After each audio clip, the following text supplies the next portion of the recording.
А преди това вижте как културовед Гълъб би сменил политическия елит.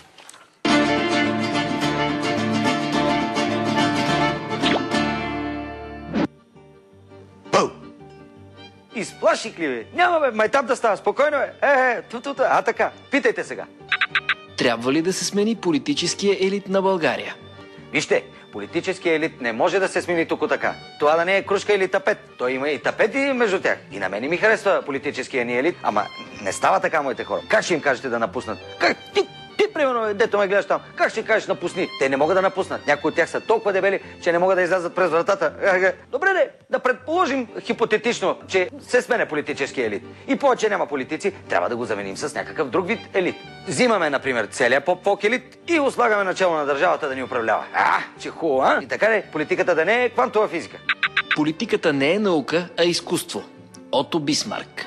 Благодаря ти, мили ми Ото, че ме подкрепи. Колко хубаво каза. Въпреки, че и ти беше възпълничък. Тантурко. Ако фолкпевиците станат политици, ако фолкпевиците станат политици, знаете ли как ще се вдигне избирателната активност? Охо! И парламентарният контрол ще е най-рейтинговото шоу по телевизията. Политици. Преслава, например, премиер. Цици?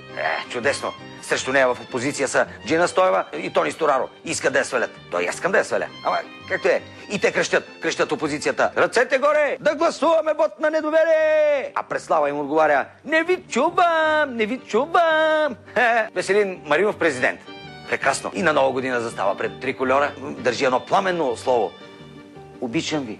Аз съм тук заради вас, защото вие ме зареждате с положителни емоции.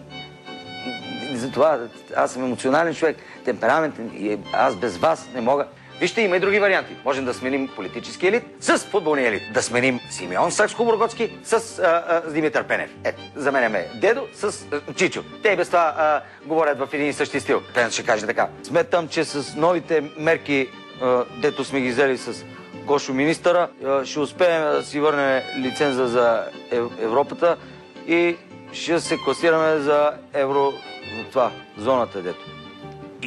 Ицо президент. На връх Нова година да поздрави народа. Смятам, че се получи една много добра година и Нова година. Показвахме, деца вика, на какво сме способни. Вярно, във второто полугодие вече се поусети умората. Обаче той, съдята, ако не беше такъв смешник, можеше да вкараме още един-двама души в затвора. Това искам да заключа, че политически елит може да бъде сменен с всеки елит. А сега, Джена, телепортирай ме. Пак ли ви опасих, бе?